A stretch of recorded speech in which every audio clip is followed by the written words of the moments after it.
laughing good there. All right, so we're back. We're going to pick it up where we left off. Alan has one more section to go. Yep. And then we're going to decide whether we'll do on or off mic discussion for a bit. Okay. Okay, so the last topic to cover is on depensation, and this stems from recommendations from a couple of SRB meetings. And so at the last SRB meeting, the recommendation was to first fit a depensatory stock recruit model to estimate the depensation parameter value, and then conduct some operating model stress tests across a range of plausible fishing intensities. So the first thing we did was, I think presented last time, we're using this formulation of the Beverton-Holt stock recruit curve with depensation on the left there, with the alpha and beta parameterizations, and the delta is actually the depensation parameter. And what we've done is translated that into a steepness parameterization of that Beverton-Holt curve. And so you can see instead of an alpha beta parameters, we now have R0 and steepness as the parameters, and B0 is in there as the spawning biomass per recruit is part of this function. And so we translate into steepness because the stock assessment for Pacific halibut uses a steepness of 0.75. We wanted to be able to use that and still introduce depensation. And so you can see the resulting, the meanings of the parameters in this curve of all these different parameters and how they relate. So this was then coded into the operating model. But that doesn't show the depensatory effect. No, this doesn't quite yet, but I'll show those. Yeah, so this is without any depensation. This is all delta equals 1. It's just showing, yeah, I should have put that in. But these are probably the more interesting plots. So what I've done here is taken the long areas as fleets and the long coastwide models and the estimates of recruitment and spawning biomass from them, and plotted those as the points in periods of the low PDO in blue and the high PDO in red. And so you can see red tends to be higher than blue during the high PDO. Recruits tend to be a little larger. And then we fit stock recruit curves, the Beverton-Holt stock recruit curves to those, and plotted those on top, just really simple. And then marked the locations of unfished equilibrium with the X's. As you can see there and there. This one's a little hard to see there and there. And you know, this is the purpose, just to get the grounding of this and to also show that in these two different regimes, the R0 and the B0 are different values in the stock recruit curve. So that's the fit of the stock recruit curves. And then if we focus in on the lower end, so now the x-axis is lower range, and so we're focusing on that lower end. And all that we've done now is just plotted two different depensations. We didn't actually do any fitting with the different depensation values. We just plotted to show the effects of a depensation of 2 and a depensation of 3. And you can see in the long AAF on the left over here is the data points don't really get to where depensation is having a big effect. On the right, with the long coastwide model, you can see there are cases where the spawning biomass did get low and could be informative to depensation. So I haven't done any estimation of this depensation on these plots yet, just showing you the range and the two different sort of stock recruit curves. So you fixed the depensation estimated. Yeah. I don't even think that we estimated the stock recruit parameters when depensation was 2 or 3. I think we just plotted on top to show the shape of the curve down there, but it would change a little bit if you estimated all the parameters. So this was more just example and making sure we're getting things on the right foot. So what we wanted to do first was estimate the depensation parameter from those data with the 2 stock assessments and then the environmental regime. And we did we just combined all years and estimated depensation, and then estimated depensation for the individual environmental regimes. And we used likelihood profiles to estimate the uncertainty in these. I put all the plots on one. They're bigger in the document, but I just wanted to show in general. So the top plots are the recruits versus the spawning biomass with the fitted curves. And so you can see there's in the middle top, there's a case with depensation. And here, well, the top right doesn't show much at all. The middle plots are recruits per spawning biomass against the spawning biomass. And so you can see the expected shape without depensation is more like the left, and then the middle plot is the shape with depensation. But you can see what it's estimating this change in this curve. There isn't a whole lot of data to really inform that. So it's getting it from somewhere else in this curve, not at the low spawning biomass sizes.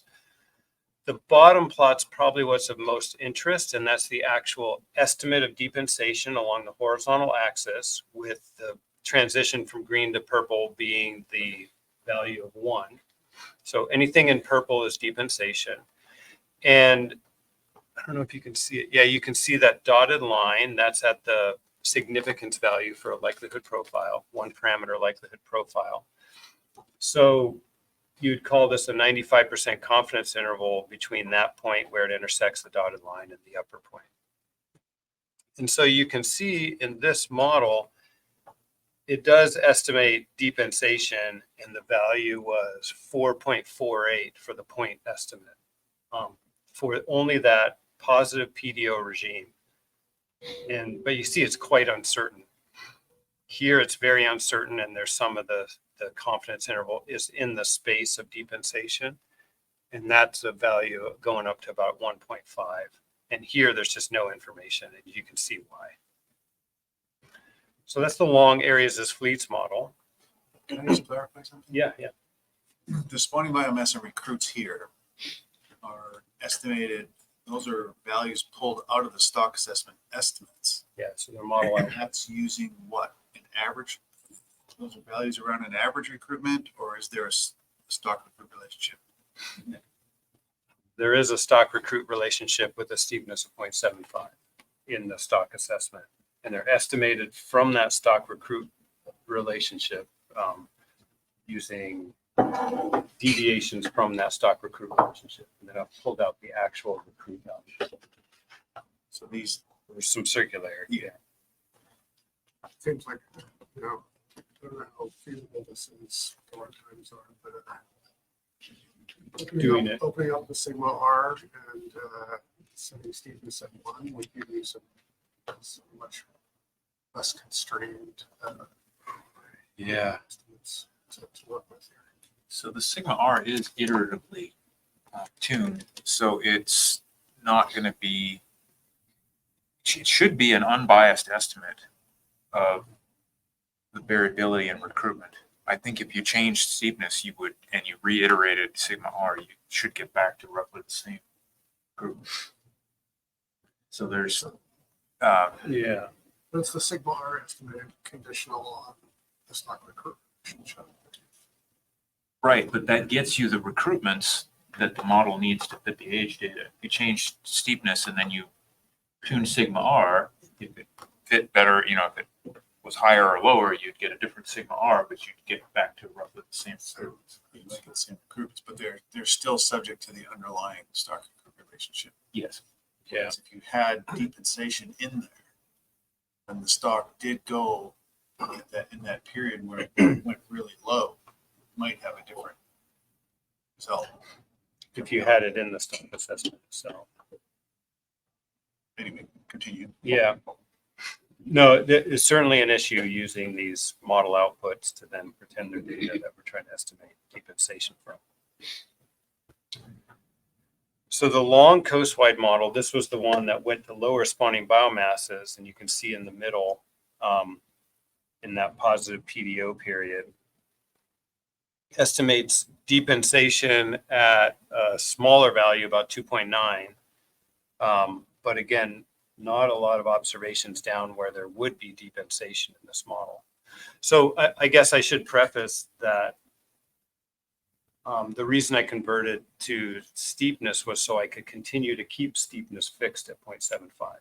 So I did not try to estimate the other stock recruit parameters in this sense. I only estimated depensation, keeping, what did I do with R0? Can't remember. Because it would be more No. standard. Sorry, go ahead. I guess it would be more standard way to do it, to estimate all the parameters at the same time. Right. And I believe what I did is I fixed steepness at 0.75, but allowed it to estimate R0 and depensation. Yeah, but I wanted to keep that steepness fixed at 0.75 because of this stock assessment. I know. I mean, yeah, it's a tricky thing to think about. But Mhm. the fewer parameters you estimate, I think the more likely you are to come up with a steepness that's something other than, or sorry, a depensation parameter other than 1, because that's the only thing that can be modified to improve Right. fits, right? Right. Even if there's no information to the left of the centimeter. Right. It's got to wiggle it The only over way it here. fit on the right side of that is Yeah. by altering that parameter. Yeah, I'll have to look exactly how I did that. I can't remember. It was a while ago, but I thought that I fixed steepness. But in the next stock assessment, that will be re-estimated. No, steepness is not estimated in the stock assessment. It's just always been fixed at 0.75. That's an assumption. Hmm. Yeah, I'll take a look after my talk and make sure I remember exactly how I did that. You could try, you have to go back to the stock assessment, but you could try an average recruitment with a random walk in the recruitment pattern.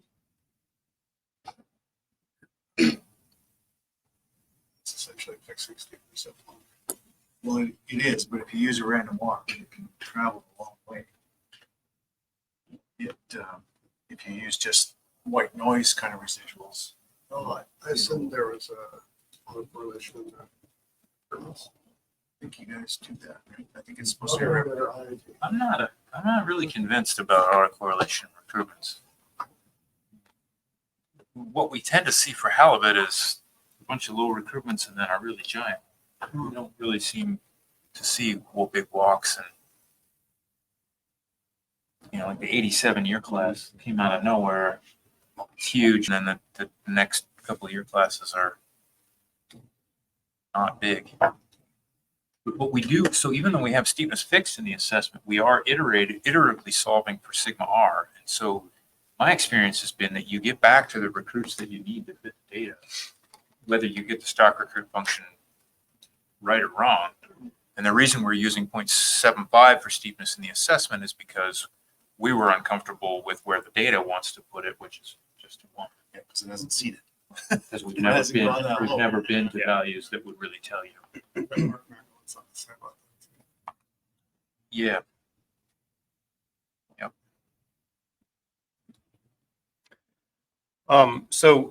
But basically the result is there's a lot of uncertainty and depensation because the stock doesn't get to really low values where it'd be really informative. In some cases, it says there is potential depensation. This case over here, again, there's hardly any data in that negative PDO regime, especially at low levels. And I figured out why I did the sawtooth pattern is because I think the beta parameter was negative or something. And it could only do it for certain depensation parameters. I'll estimate the values. So, but even with that, I think you can look at the bottoms of these. But look at the shape of that curve up there. It's crazy. I mean, it seems to want to go as far left until there's no data to contradict Yeah. whatever it wants to say. Yeah, it's pretty interesting. But No data, we're good. it was one of those fun examples of running optimizers and figuring out how they can just fail.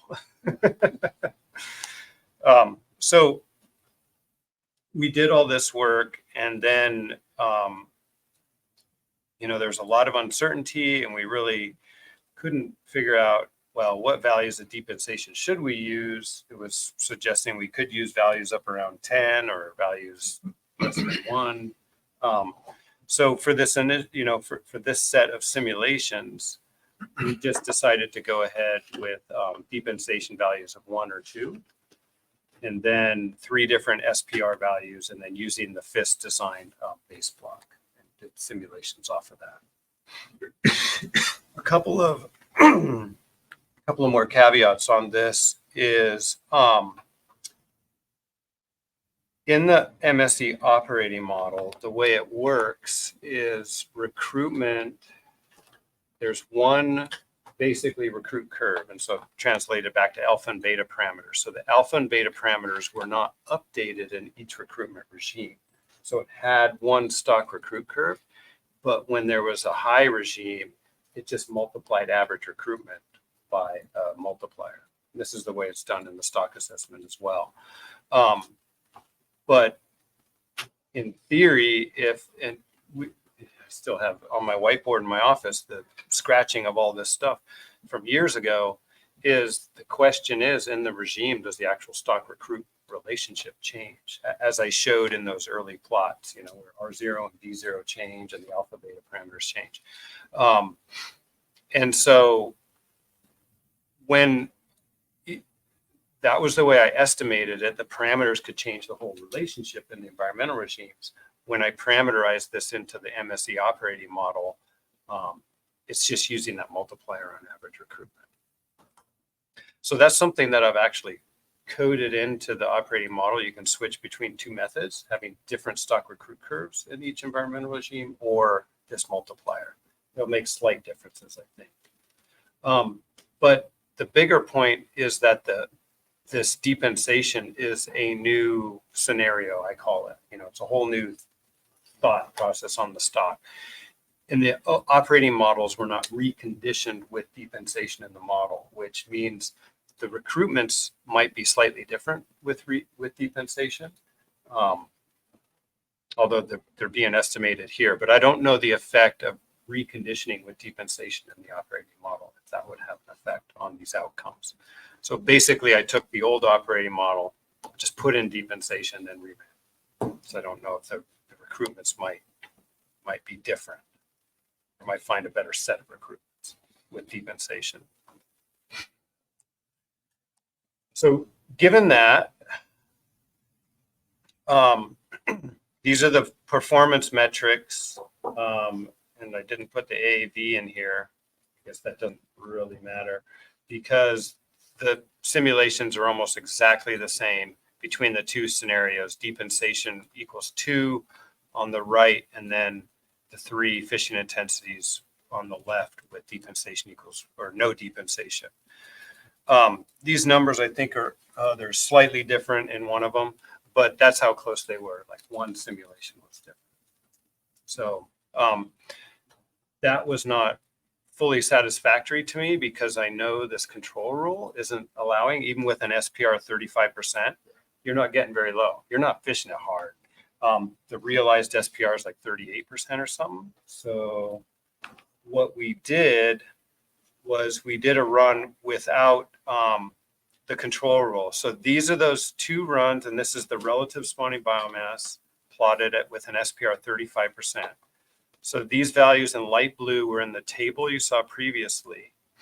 The darker blue values are now removing that control rule. So you can see it takes the spawning biomass down further, but the 2 plots, the 2 box plots of the same color are the different depensations, and they're both exactly the same again, even taking it down.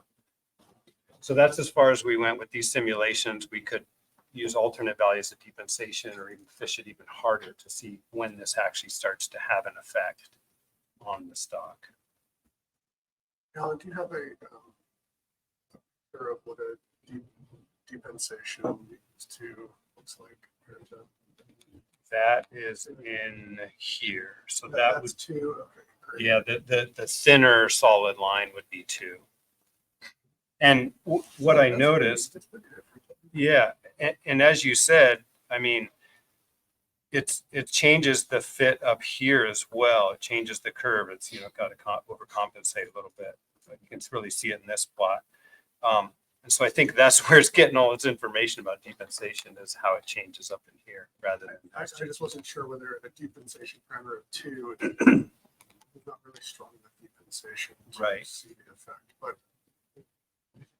Yeah, and I mean, you see even with 3, it's not having a lot of effect where the data are. So, but I mean, that's the benefit of an MSE, is we're simulating it. We can make whatever. We can bring the spawning biomass to really low levels if we want and start to see those effects. So in summary, though, we saw a lot of uncertainty in the estimates of the depensation. Pacific halibut have this history of, going to low levels and then recovering quite quickly, either because of change in the regime, high recruitment, change in weighted age, or something like that. And we just really feel that given this stock and how it's unlikely we're going to fish it very hard, that depensation might not be an issue. Where it might be an issue is if the population goes to low levels because of non-fishing effects, such as a regime effect or change in weight. So that's where we're at with depensation studies. So when you were projecting these, you were flip-flopping between regimes, same frequency? Yeah, it's that random sort of semi-Markovian process that flips like every 20 to 30 years. The longer it's been in one regime, it has a higher probability of switching to the other. But the frequency is like, we think between 10 and 30 is switching between regimes. And I guess I could do it for a specific regime, simulate out the specific regime as well. Can we go back to that figure with the stock recruitment and the depensation scenarios, this one? So generally looking at the data, it's not just uncertainty about the depensation, but especially on the blue regime, there's a huge uncertainty about the whole stock recruitment. Oh, yeah. In the red case, it fits a little bit better, but not excessively well. Yeah, I think here it looks like it's not fitting it well at all, but I think that's because there's some points, some blue points. It's hard to see on this plot, but there are blue points beyond there that it's probably putting a lot of weight on to fit the asymptote too. Yeah. But there certainly is a lot of uncertainty. I think if you had fit the model, this compensatory model in the assessment, I think because those recruitments are probably so small, that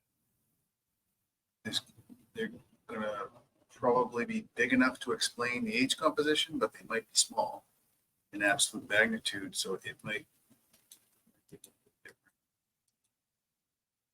take more. It's somewhat compounded with the PDO as well. Like it might absorb some of the PDO effect. Yeah. And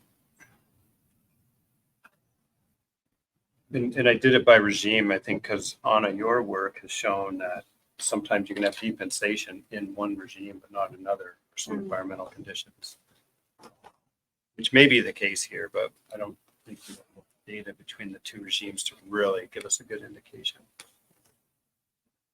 alternative way to go about this would be that model that they developed, where the depensation parameter is essentially the fraction of the zero at which you get a certain level of reduced recruitment. So it's estimating where depensation appears, because depensation appears at some point, right? Right. It has to. Yeah. You get too few, they can't possibly find each other. Right. So it's a question of whether that happens at a management relevant level or not. And you can then ask whether that point and its associated uncertainty are less than any of the other reference points. If if they are, then you can be relatively confident that your existing reference points are keeping you out of that space. Right. If they're higher than those reference points, then it's quite relevant. Then part of the space that you're exploring within the management procedure is an area where decompensation might occur. And that could provide some insight into objectives as well, and maintaining out of bad places, you know. My guess is that if you do that, what you'll find is that the estimated point where decompensation occurs is well below that, Right. even that 35% Yeah. strategy. So it doesn't matter. But that's just a different way of framing the problem. Yeah. Yeah, and when we started this project, you know, I saw all those different ways that decompensation could be parameterized, and I just went back to my old standard. But My guess is that the interpretation is different. Yeah. Different approaches, but probably the overall answer has to be the same, right? Because that's constrained by the data. yeah, So exactly. see decompensation at the lowest observations that we have. I'm not aware of any stock assessments that have tried to estimate it within the stock assessment either. We aren't hearing those with Is it? natural mortality. Oh, okay. So I'm going to Oh, okay. Creates all kinds of interesting things. People couldn't figure out why we had to. You can't solve for unfished biomass in that case analytically, so you have to simulate it. And then why the recruitment variance actually affects your unfished biomass system? Because yeah, it spreads out the recruitment and it's compensatory. It's asymmetric. Creates. That was like trying to explain that in the CSS meeting. It just took us a couple hours. So that's where we're at with the decompensation work. And happy to do more if desired. But I have just a couple more slides. And at the beginning of this meeting, we mentioned there were some directives, commission directives from the work meeting that occurred the first week of September. I didn't put all the directives in here, but I can read them off. It might actually be a good idea if I do read them off. And I just want to read them really quickly to you. Is that okay, Dave, if I do? Okay. And related to the MSE, this will be some good insight. The Secretariat continue to revise the draft harvest strategy policy in conjunction with contracting parties so that it A, captures the Commission's intent that outcomes from the management procedures component of the harvest strategy policy be non-prescriptive advice that preserves Commissioners' prerogative to account for other relevant factors during the annual decision-making process on coast-wide TCY and the distribution of the TCY to regulatory areas. So that's a big one. And then B uses the management procedure output as the reference value for the harvest decision table, thereby providing a range of coast-wide TCY options and the associated risks. So basically saying what we've been doing already with the stock assessment decision table is just sort of a focal point, the reference. Presents a method to link the long-term consequences of different fishing intensity options determined from the MSE to the TCY options presented in a decision table. So they're just looking how can this tactical advice be linked to the MSE results. And I'll talk about that more in the slides in a moment. And then describes how variances in the Commission's annual decisions from elements of the management procedure have been incorporated into simulation testing. So in other words, the harvest strategy policy explains that in the development of that harvest strategy policy, the MSE simulations incorporated decision-making variability, trying to get at the point that the harvest strategy policy is robust to their prerogative to make these decisions. You want us to agree with that? No.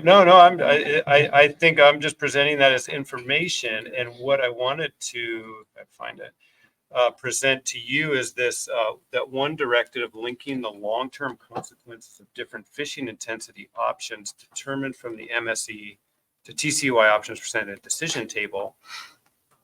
And so we've been thinking a little bit about how to do this and provide advice to the commissioners without getting too wrapped into what MSE is more the strategic approach to defining a management procedure, not really the tactical decision-making tool.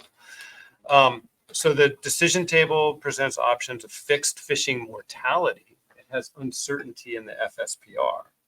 So that's a fixed catch in the decision table, whereas the MSE does the opposite. It fixes SPR and simulates what the catches would be. So there's that difference. But what we could do is just present a separate table with MSE results. So for example, here is the decision table from the 2023 assessment, the most recent one. It's not important that you read the values in here. I'm just showing you the structure of it. So we have a number of different fishing intensities across the top, where this is the reference fishing intensity, and then they asked for a bunch of other ones. And then the different performance metrics are down here that are related to the fishing intensity or related to the stock assessment and decision table. And what we were thinking potentially is just taking, these are associated median FSPR values, and right below them you can see the uncertainty in SPR, which is quite large.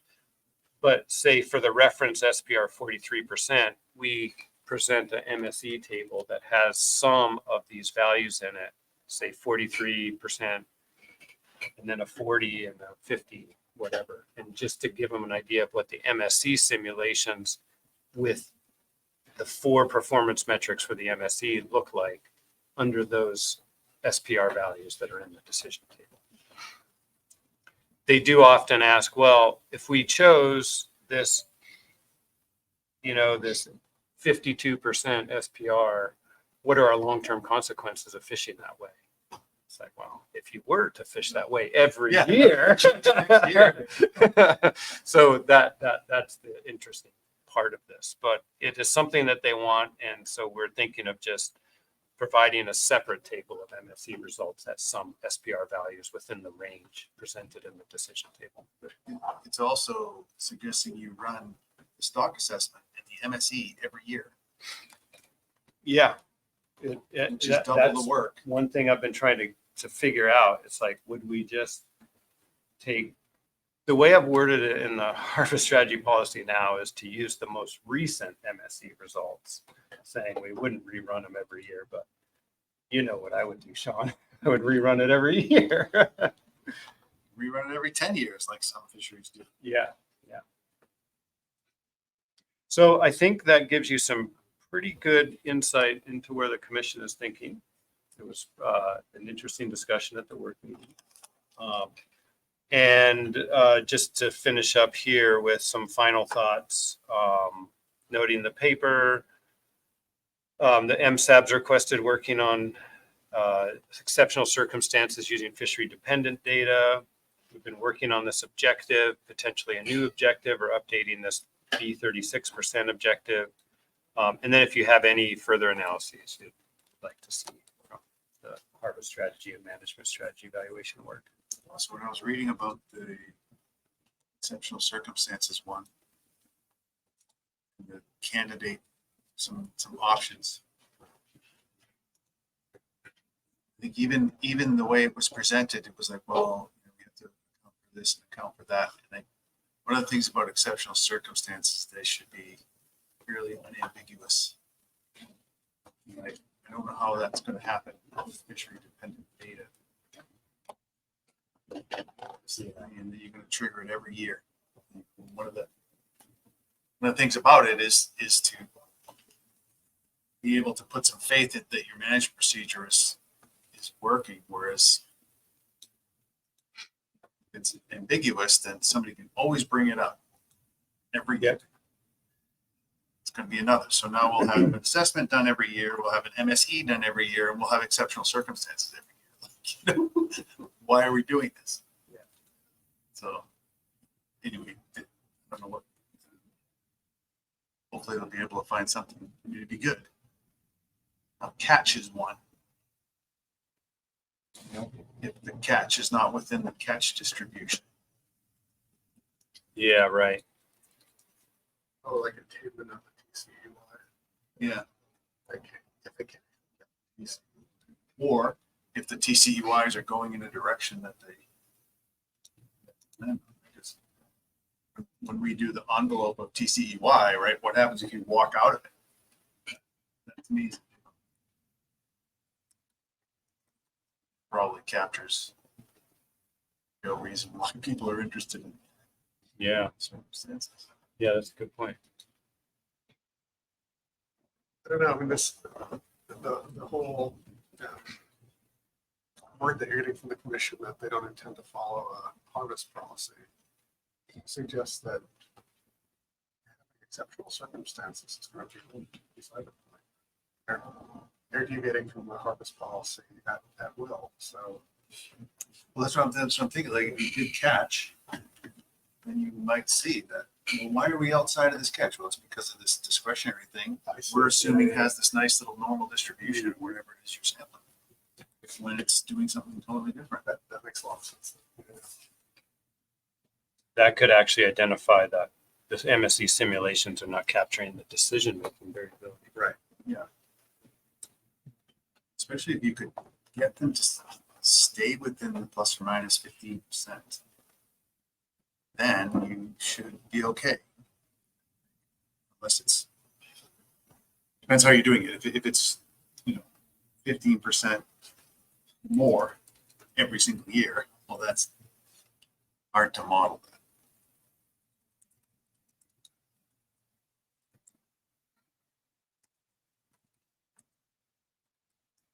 Seems like they're trying to use the MSC for tactical decision making the same way that the assessment is used. And that's going to be really confusing. You're using different information sources for that same kind of decision. Yep. And we've been definitely concerned about that and trying to explain to them that the MSE tool is not a tool to use for tactical decision making. But they say, well, I just want to know the long-term consequences of my decision. Well, if you stayed with that decision. Yeah, it has And also, so they're the long-term decisions that you make. yeah, like you can take, equivalent of SPR 19% if you want it, as long as you don't fish from next year on. Yep. Like, so it's all depending on what you do And after that's the flexibility they want. Or to go to an SPR 60% for 1 year. There's another trade-off between the value of the MSC as a predictive tool for how these things are going to perform and the amount of flexibility you retain as a manager. If you retain a lot of flexibility, then the MSC is not a very good guide to long-term consequences. And it's partly, we've been thinking also, it's partly related to this new objective we've been trying to develop. And, their decisions were actually stabilizing the interannual variability of the TCY for many years until recently, once we got to this low level. And the MSE simulations were predicting potential low levels, 1 in 4 chance of going below 2023. TCY is less than 30 million pounds was not, not common, but not uncommon.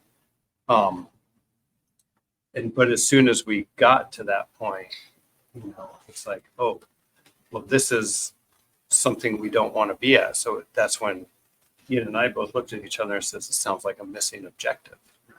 So I think that's the key. And one thing we've been pondering is if we were to bring in this new objective, would the results of the MSE be more realistic to how they would want to behave, or more in line with what they want to do? Can we get to a point where they really see this management procedure meets your objectives?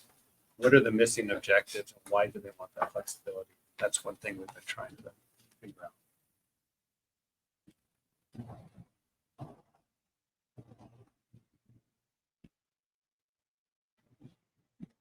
I guess there's two possibilities, right? One is that there's unstated objectives. The other is that objectives are changing. Unstated objectives, that's fine. Like, you should be able to dial in too. Better matching. And we certainly have in the last 8 years. Yeah. If the objectives are changing, then Yeah. It may not just be unstated. I get the sense that maybe this lower biomass threshold was something people didn't really know until we got there. If we had seen a decline in biomass, I don't really like it, but it's still all right. And then we got to 2023 and they said, no, actually, this is kind of it. we don't want to have to do this again. As we've asked before, and they've said, well, we're not really sure. We don't want to say. And then in the last year or so, people have said, yeah, no, this is actually the biomass we don't like. We would like a larger biomass than this. Our biggest concern about mixing and matching the MSE and the assessment in terms of a decision table is that, as Alan pointed out, they're choosing different things. In a tactical decision, they're setting a catch, and then they see what they get in terms of what we estimate that fishing intensity to correspond to in the upcoming year. But they're actually picking a catch. In the MSE, they're picking a target SPR to try for the long run, and then you see what you get in terms of catch as a function of that. And so they're really, in some ways, very different choices. That I think it's really important that they realize that they're not choosing an SPR when they set a catch. They're setting a catch that we think is, at the median level is going to correspond to that SPR, but they shouldn't be surprised when we come back the following year and say, well, actually it was higher or lower than we thought, because that's what that huge range on the estimate, the projected estimate of SPR is.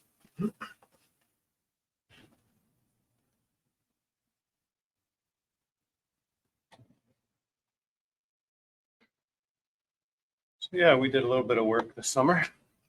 Jeez, Yeah. you're busy. It's a busy summer. It was. To see progress against those requests. Patience. Doesn't mean you can give us that many again, but. We have to, or it look like we're not doing anything.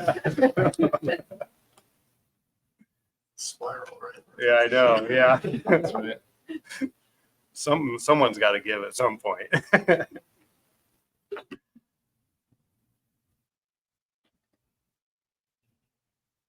But that's it for me. Okay, thank you. All right, well, that brings us to time where we can choose. We have scheduled anyway, a drafting session at 4. You have until 4 to either have some discussion, topics that have come up today.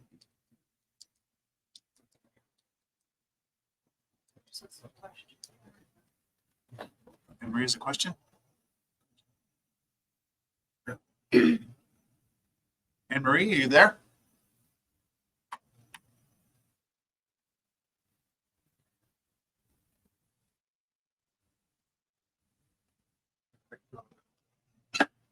Yeah, but her question is basically answered in table 1 of the document 07. And she is correct. If you looked at the adopted TCY over time since 2015 through 2024, it's the highest change from year to year was 10.3%. And then if you looked at the value from the assessment, that's more there's a lot in the 20%, the change in TCY from year to year, the uncertainty in the assessment. So a higher AAV from the assessment. Their decision-making has kept it pretty stable the last 10 years. But what we're modeling in the simulations is the departure from the assessment advice. And so that's a little bit different than the departure from their status quo. Yes. So you're underestimating the risk.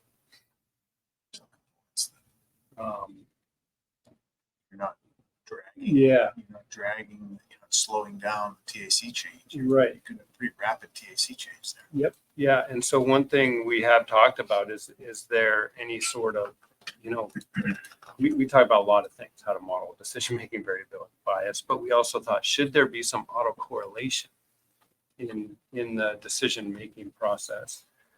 Meaning, you know, you get a set of managers and they try to stick to that status quo for a period of time before departing from that or something like that. We thought, well, we don't know what's going to happen tomorrow. Don't know if a whole set of new commissioners can come in at any time and have a very different way of setting TCY. So this is just the method that we went to, but it's a really good point, Anne Marie, that you know, the last 10 years has seen a stabilization, and we've tried to create a couple of plots that showed that in the document as well. Like so, the Southern Bluefin Harvest Control Rule is time averaging the TAC. So next year's TAC is 50% of this year, All right. plus some adjustments based on I think, 3 factors. One is a CPUE index. One is a recruitment index that only kicks in if the recruitment falls below a certain level. And another is a simplified population dynamics kind of assessment. Some of the genetic CKMR stuff. Right. It's a classic Doug Butterworth style, right? Empirical procedure. Yeah. I think probably everyone that he's ever done has been that form. Mm-hmm. And it's probably because the industry likes that, right? It smooths it out and you react under certain conditions. Otherwise, you just try to keep it steady. I've talked to Anna Palmer about the same thing. It's like when your stock is in good shape, you can do whatever you want. Mm-hmm. It's when things go south, it's when you start to, you know, these ad hoc decisions start to bite you or create risks. Otherwise, why not keep it steady? Yeah, and I mean that's where we struggled. Like, can we predict the decision they will make in the next 60 years? We thought we're just going to model it as a random process for now. Yeah, but it's probably, it might be better to, I mean, you could try, that might be a little extreme, to take 90% of this year's TAC Right. and then allow the other 10% to react, which kind of sounds like what that sentence is. I mean, it would be good to try one and see what happens, because that would be a better reflection of the consequences. Right. And then what would happen in your triennial, and so your triennial assessment, it's just another piece of information. So your rule could be next year's TAC is some fraction of this year plus some component of the index, some weighting, some reaction to the index, and then some reaction to the assessment when it's available. And that would probably be where the reaction to the assessment can be a bit larger. Mm-hmm.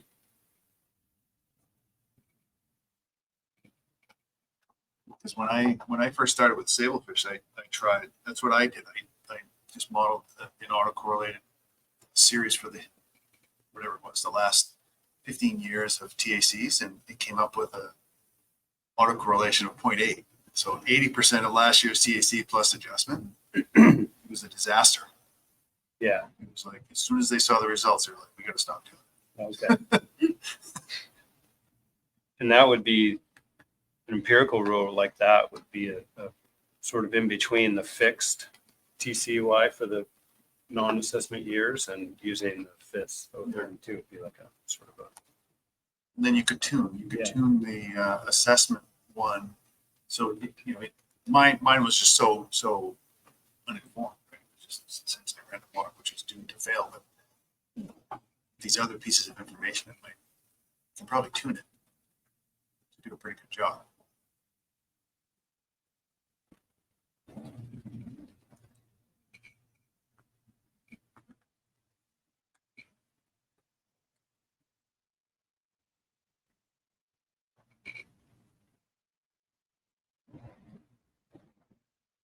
might even, in that case, could have something like the response to the assessment may be discretionary.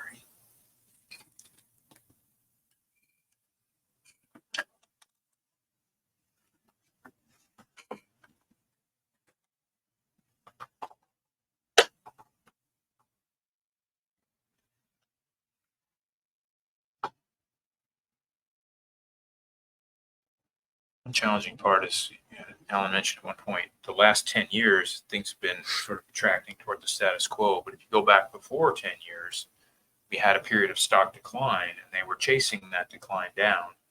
And they weren't always taking a whole drop. It was exactly the problem you're describing. So we have seen in the last 20 years, we've seen some change in both the risk aversion and the sort of general type of behavior in terms of decision making. I think it depends where the stock is and the trend it's taking.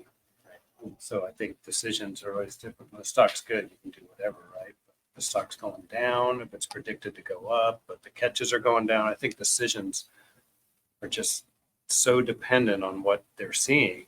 And they're trying to react.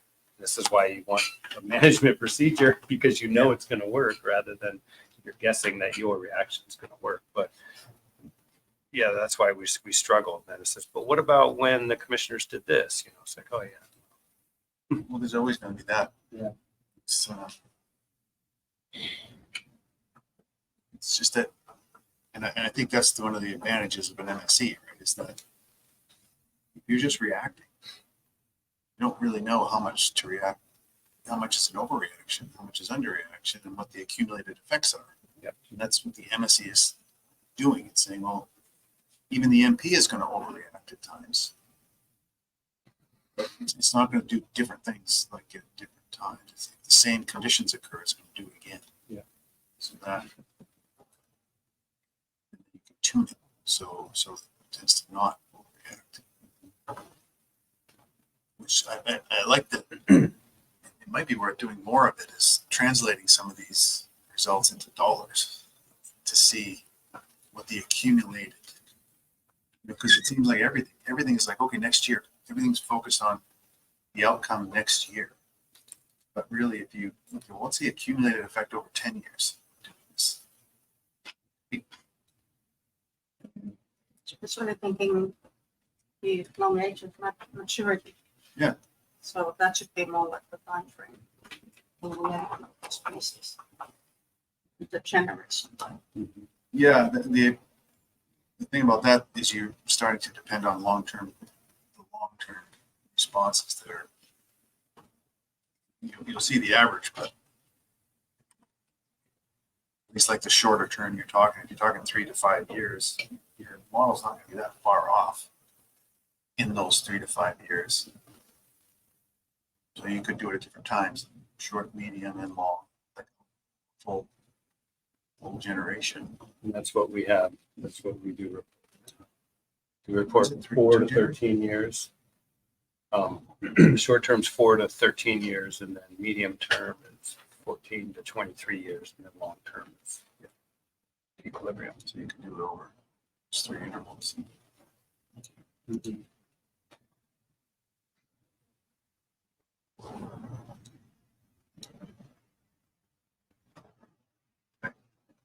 Home survey this is for that. My fleet survey this is for that. So the gaps that'll show up there.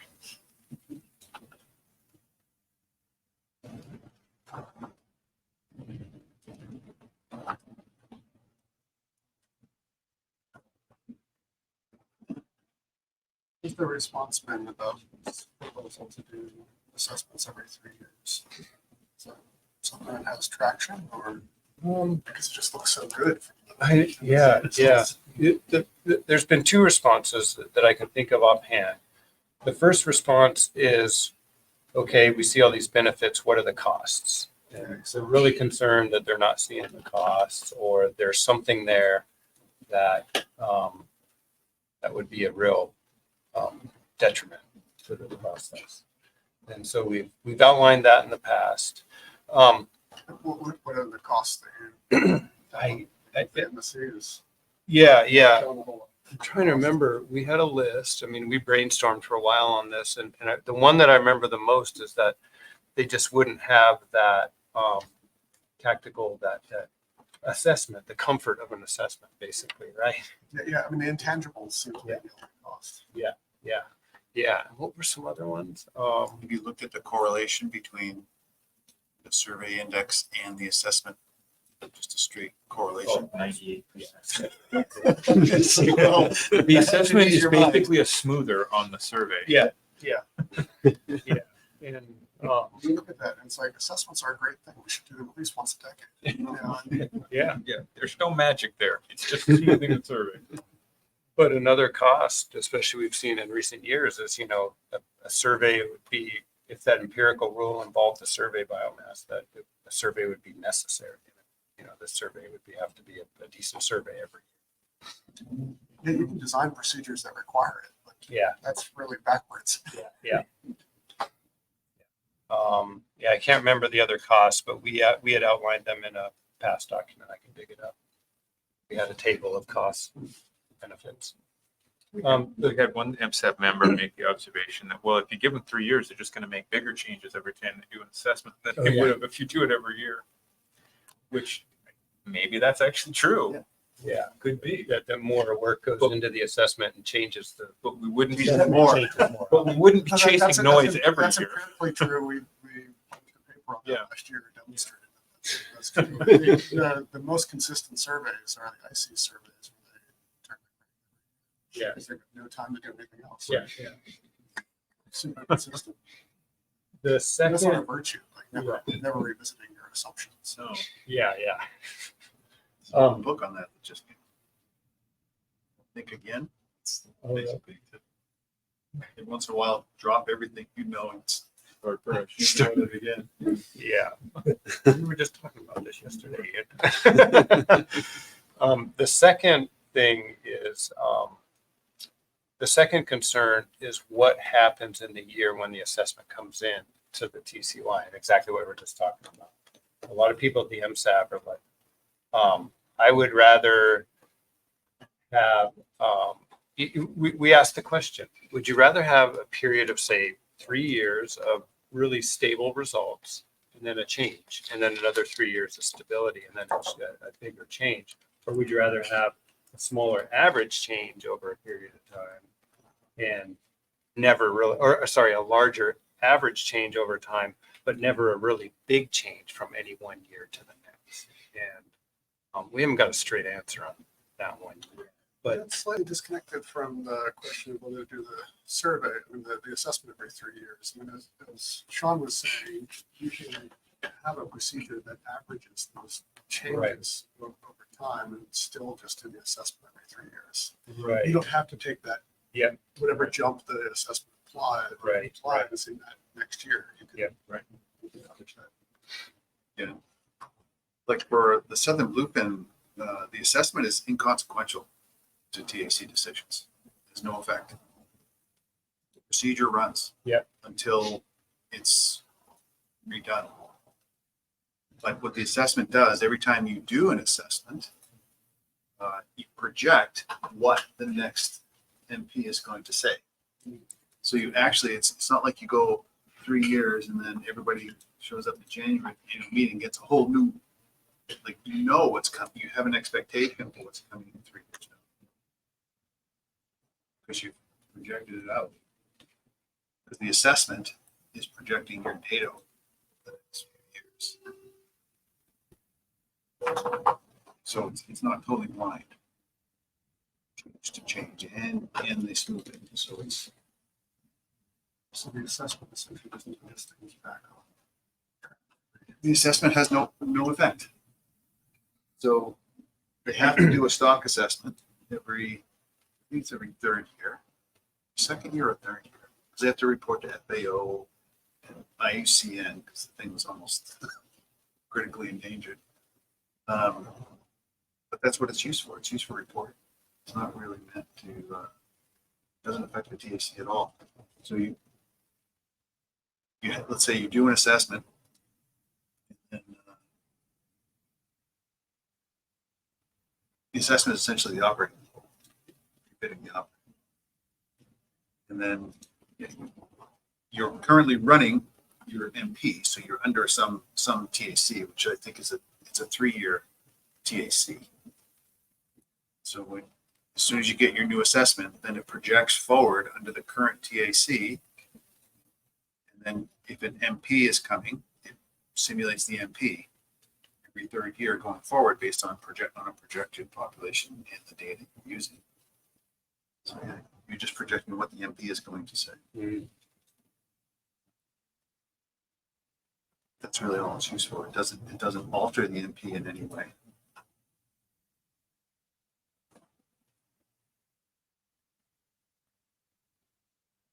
And there's exceptional circumstances that are checked every TAC. TAC is checked every year.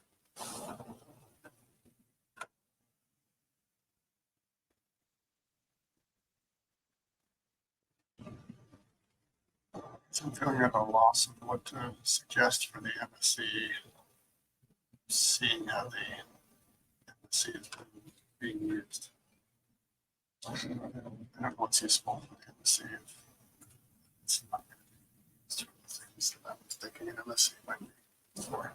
Yeah, so the way that we've been, the discussion at the work meeting was really helpful for me because one, I saw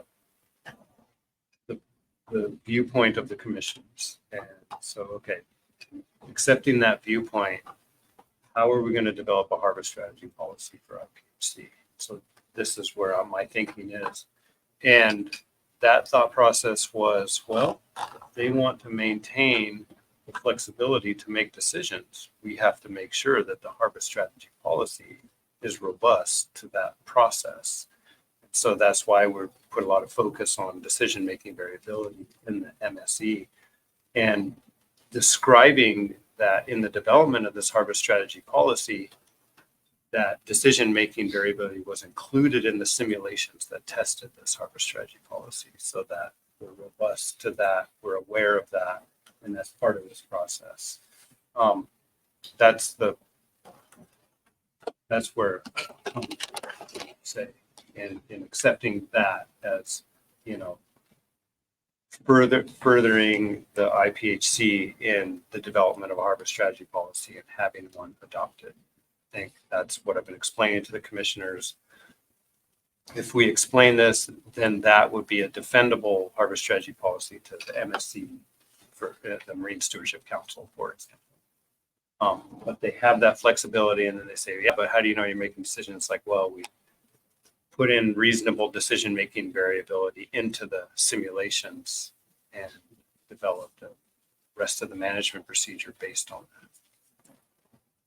that. I think you need management scenarios. You need to use the worst case management scenario, which is back when you were looking at how they make decisions based on the trend and stuff. Mm-hmm. Like you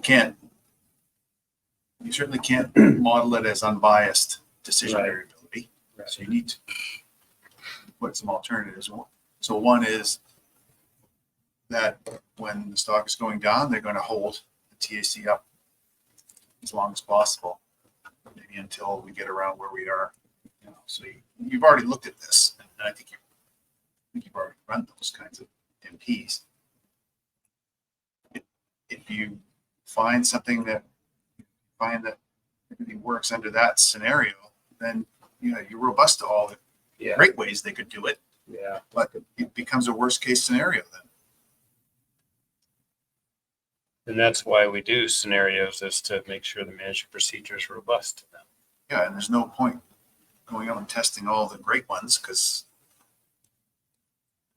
they don't really affect your, that's not what robustness is for.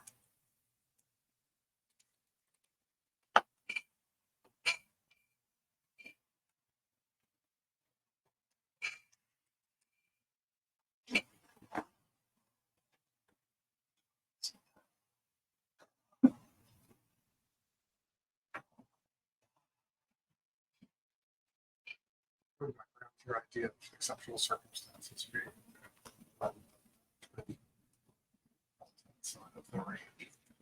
Procedures tested. Let's see. That's a- That could be the trigger for redoing the NSC. Instead of doing it every year, like they seem to be, definitely wouldn't. So, certainly recommend. You know, The MSC is a good guide until you start doing management pitfalls and everything. See bigger changes that Yep. we've modeled at the MSC, and Yeah. then we get to stop and realize that you're no longer supported by, you no longer take comfort in those MSC results because they're not. Right, and that's only in the case where you're not following the MP exactly, where you have the flexibility of the decision-making variability, then that could be something to look at.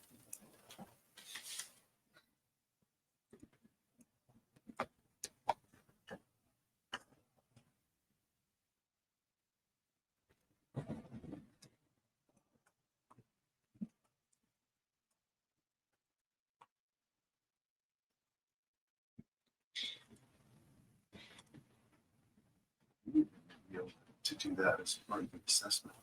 Like I'm saying, the assessment projecting, but it's in a while. You can see the projected tax falling in this view.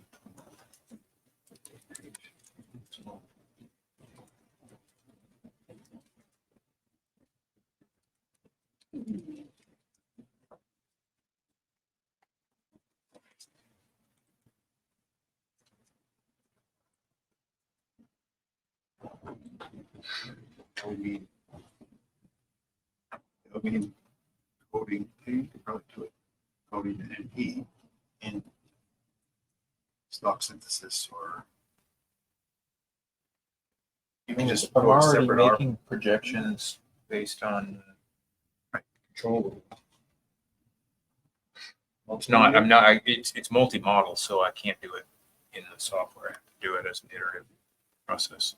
But if the control rule, because I calculate things like what's the probability that we're going to drop below our inflection point in our control rule. So the probability of the TCEY in an upcoming year dropping below where it is now depends on whether we hit the kink in the control rule. So that sort of stuff's already sorted out in there.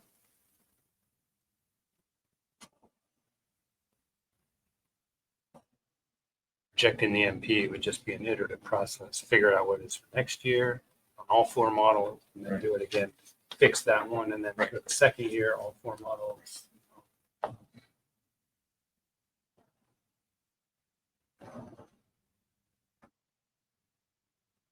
And I'm curious how you feel about the depensation work. Does this really address the depensation concerns, or do you think there's additional work on that that's valuable? Well, analysis showed the large uncertainty, but they didn't really rule out the compensation, nor did they confirm compensation. But I guess the key question is that when there starts, or hopefully there never starts to be data at the lower abundances, but if that happens, then probably the compensation analysis should be rerun quite quickly when the spawns for biomass estimates decline. Because the results pretty much leave it open that compensation can still be there, but the difficulty is to see it with current data. Yeah, I wonder if that could fall under that exceptional circumstances. Yeah, if you get spawning biomass below the range that we've seen so far, Then then it should compensation, trigger a new analysis of depensation in the future. Just don't know what that's for. yeah, I was gonna say if you're not necessarily within exceptional circumstance, but below that threshold, finished. It's part of the rebuilding plan. That would be step one. I don't know if you're intending to write a rebuilding plan and rebuilding targets, what all that stuff would be, but that would be a place for it too. I think that's a future project, the details of a rebuilding plan. for now, we're just trying to get a document that the commission can agree to, so that we have a document endorsed by the commission. You can say that there's this harbor strategy policy document there. Then we'll continue to fill in the details as we do more.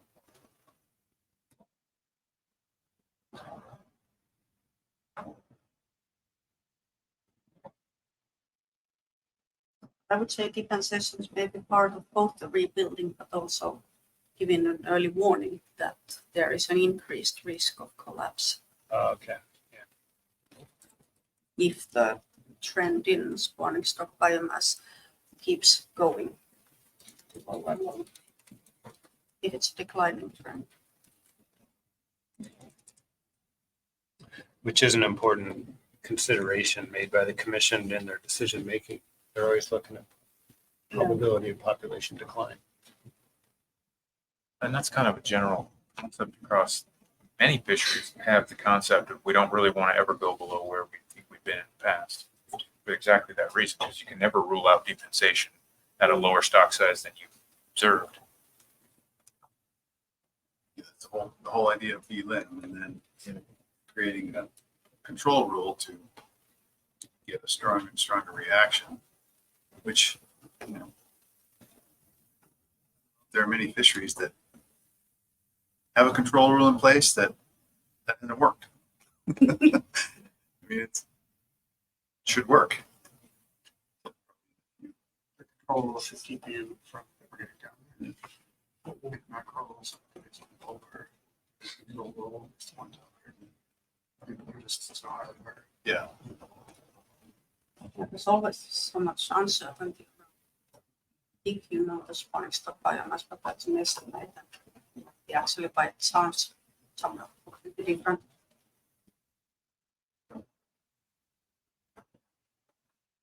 I think it is valuable to have that rebuilding plan defined ahead of time.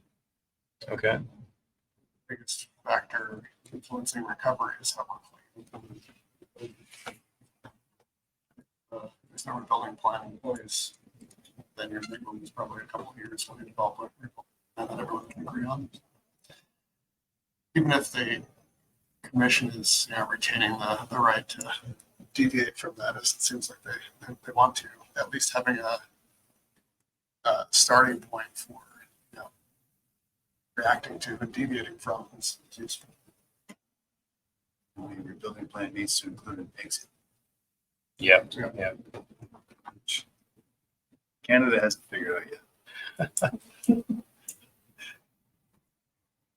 do we get out rebuilding plan? Well, we currently have Oh, we have new reference points. Currently have it. Intermediate reference point. Yeah. We have it defined as above a 70% or greater probability that you're above that BLET. That's the way to do it, right? Is to not choose a new reference point. Just make sure you're now some other probability, some more stringent probability above We're above target. threshold. In the US system, they're provided 2 separate points, you're not rebuilt until you're above the spot. Yeah. Which is It can take a long time. And that doesn't make a lot of sense. I mean, it's trading off 2 things, right? If you're just doing a single point, there's the potential to bounce back and forth between rebuilding plan and then rebuilding again and then backwards. So the more you spread between them, less likely you to bounce back and forth. But the harder it is to achieve. It also creates the conundrum of when you were heading down toward your limit reference point, you were fishing happily using your control rule. But when your stock's actually improving and you're going back up, you're often at a draconianly low level. Yeah. At the same stock size and with a better trend than you were fishing happily a few years before. So it's kind of a difficult one to explain to stakeholders. Absolutely. As a summer flounder recreation video, catching more fish than I've ever caught in my life and keeping fewer. That gets back to the definition problem. If you use the probability one, like you can be, you don't have to wait forever for the stock to rebuild because if you have a lot of uncertainty, you can actually, and let's say you have a situation where you don't have great data, you can actually buy yourself a bunch of data, which will scrunch it without much change in the absolute status, change the probability, so you go fishing. Yeah, so you fund with this in order to go fishing. If you want to fish, put up money to do enough work to reduce the uncertainty. Who would get the fish to Yes. support it?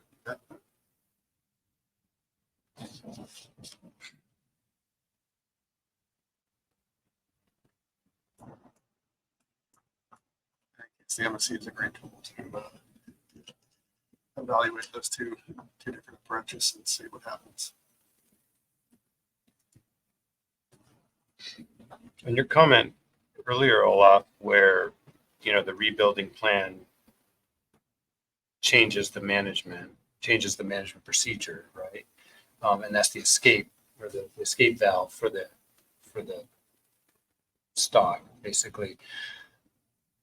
I just want to make sure I'm interpreting it correctly. You're saying to not try to simulate that in the MSC itself, but that's just you wouldn't try to simulate a rebuilding plan in the MSC simulations, would you? You At can, this but it point. only captures part of the uncertainty. Yeah. It's, one of the reasons that you might get into that situation. Yeah, Your gotcha. building plan is because your assessment is systematically wrong. Yep. I can think of several Yeah. examples. Yeah, I mean, Where the control rules said you should never have had to go there, but here we You are. did. We're Yeah. there. Yeah. And that's because they Hold the cord. Yeah, because there was some underlying productivity changes or something like that that weren't adequately captured by the assessment. but you might see that in short-lived species, but in halibut, you would see that coming from miles away. Your exceptional circumstances would be going off Yeah. like crazy, and so you may not have to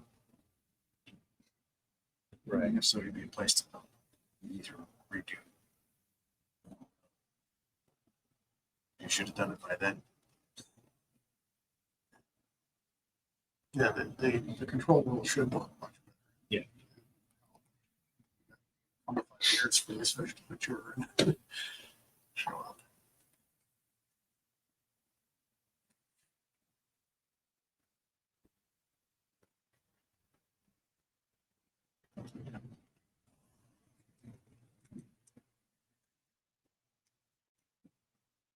The other thing is whether to think about biases from the core and reduced designs, whether they're linear or nonlinear biases.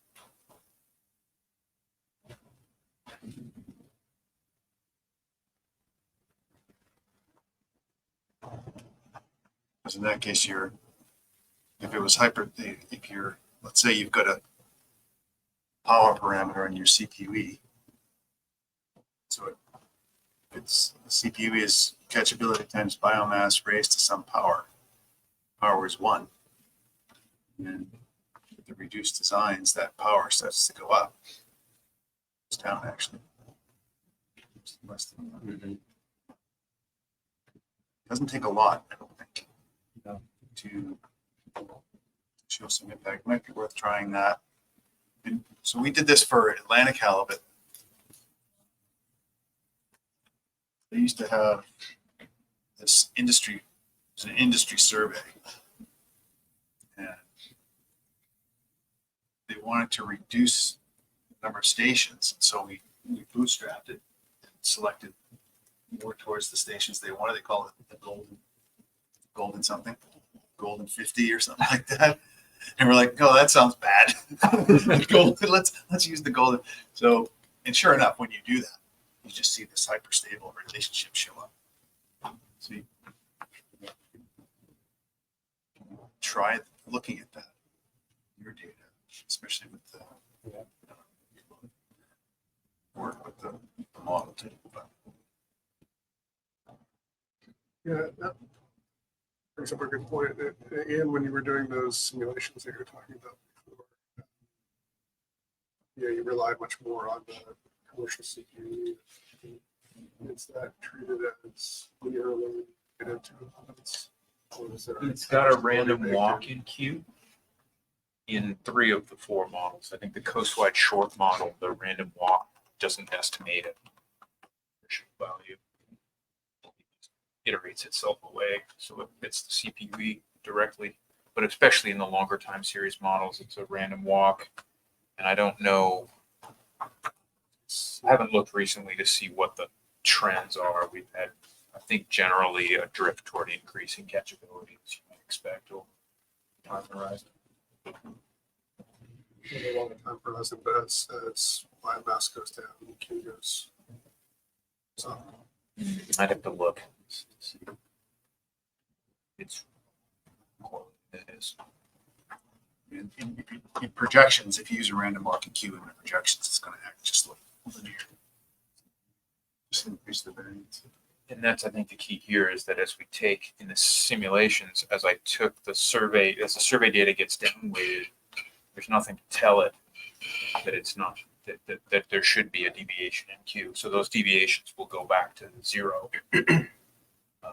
Well, no, I guess they'll stop changing. It's treated as a random walk, so that the delta will go to 0. So it'll just stop changing at whatever catchability it's at, remain there. So I guess the way I'm thinking about is that, you might get hyperstability in the commercial CPV that you can't account for with this random walk on Q. It's your this information is really that's nothing to Yes. compare to. Yes, the information that we get on the random walk and catchability comes from comparing it to a survey.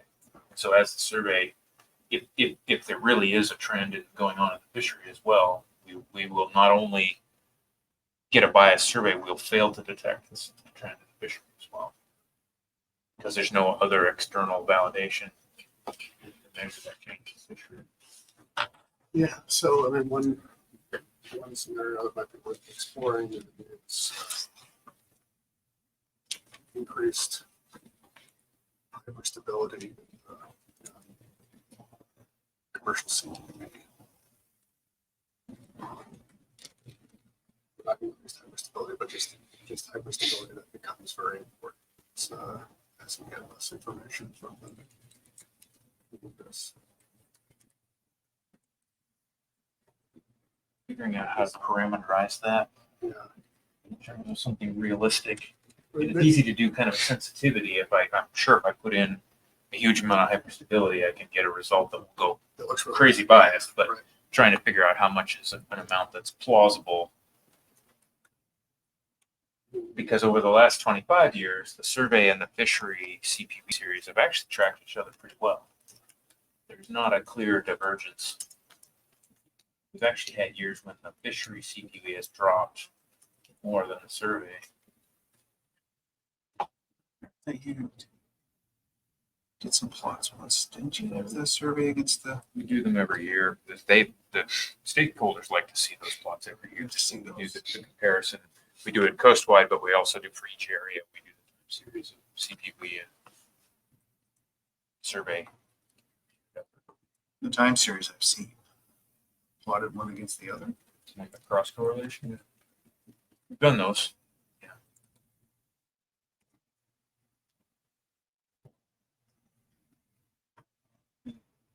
Was stuck here or accounting for the increase in staff here? In the commercial side. We've done some of both. Definitely done the cross correlations between the two gear types. Commercial fishery.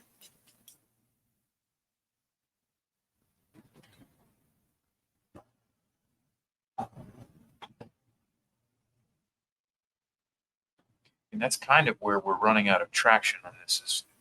It's not too hard to set up hypotheses and test them. It's very hard to say, to give a relative plausibility to hypotheses, especially as we deviate more from know has happened to what we think might happen. But if you do some detailed analysis of specifically looking for hyperstability in the survey as you reduce it into a core, and then hyperstability in the fishery, based on all the data analysis you have, like that would be fun. That's not a scenario. That's like how it behaves. Right. So You fit that relationship estimating the beta exponent. You fit the commercial CPU versus the FIS to estimate the beta. No, we've never treated it that way. We've always just estimated catchability as a random walk, allowed it to be whatever it needs to be to keep up with the survey. But I mean, I think it'd be pretty easy to take the estimates that we have, time series, and see what shape they are. It's beautiful. But then you can estimate that beta, the uncertainty of the beta, and you can do scenarios where the beta is at a lower range of plausible values, and the lower range is probably the hyperstability is at the strong edge of plausible.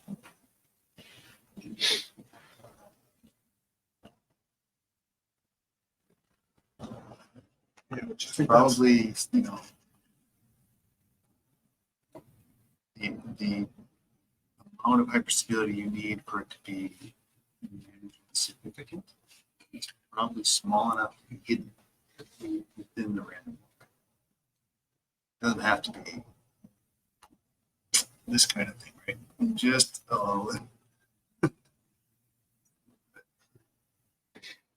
Yeah, that sounds like a good scenario to test. So the steps, I guess, would be fitting that relationship to estimate the beta and its probability distribution. Picking their 20th percentile of that distribution. Simulating your commercial CPUE based on this. Applying your assessment model to that. So you've got hyperstable data. You're potentially able to deal with that because you're still estimating the random walk on the Q. But your random walk on the Q estimate gets poorer because the FIS is biased. That seems useful. but you're tying the fishery CPUE to projected FIS. I think the first step is first step you lined out, which is just to investigate this relationship between fishery CPUE and survey CPUE a little bit more. See what we have evidence for or against there, and how it's looked over the last 20 years, because we've got coastwide, we've got 4 different regions. We can compare it on a regulatory area basis. It's being treated both at the coastwide level and at the regional level in the stock assessment models. We've got 2 models that are area specific, 2 that are coastwide. So there's a lot of different ways to compare Right. together. No, so I think it might be worth just doing a little exploration of that first, get the lay of the land, and then we'll know, I think, better how to proceed from there. Is that a reasonable recommendation? Yeah, it seems like something that we could even fold into, I mean, for next year with the full assessment, we're going to be looking for rebuilding things anyway, various data sets. That would be something that could supplement the usual summary of fishery and CPUE, survey CPUE, because comparisons and some estimates of whether we have evidence for hyperstability or hyperdepletion, and at what spatial scale, whether that would occur at the within area, region, or coastwide. When you do that, it'll be important to use an error variance model. So you've got uncertainty. Not a time at the coastwide. Not a time.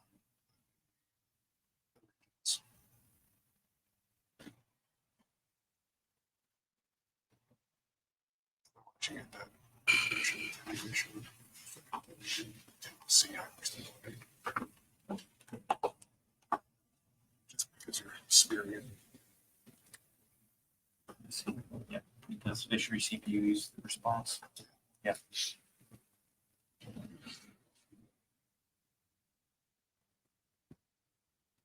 Yeah, I think that's an interesting avenue because it actually starts with real data. as opposed to just starting with some simulation assumptions and moving forward.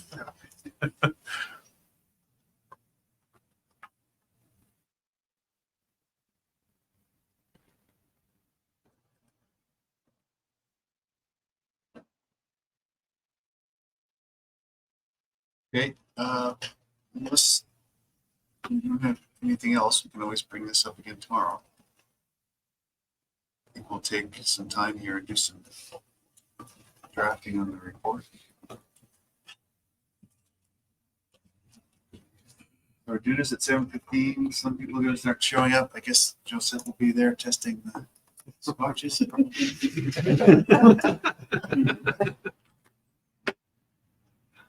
Right, those listening online, we'll see you at 9 a.m. tomorrow morning. Thank you very much.